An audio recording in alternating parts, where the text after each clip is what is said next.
shall see God.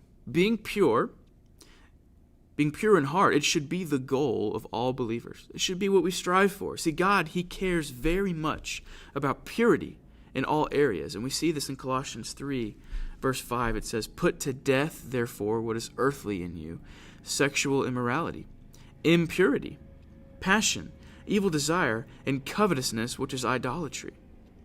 I love how Paul says, put to death. That's intense. That's very strong words. The image that comes to my mind whenever he says, put it to death. That's just intense. We need to get rid of it. He says, no more. Put it to death. What's earthly, these impurities, get rid of them. So, after reading that verse in the Beatitude of Jesus right here, it should cause us to check our hearts. Because if your life is impure, it's flowing from your heart. Proverbs 4:23 says, "Above all else, guard your heart, for everything you do flows from it."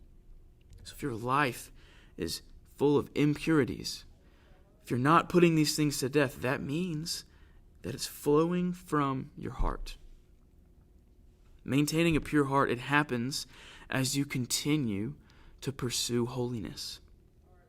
God takes your personal holiness very, very seriously. That's why it's so important to read and to meditate on God's Word. It's important to spend time with Him in prayer. If you hide God's Word in your heart, holiness will then flow from it.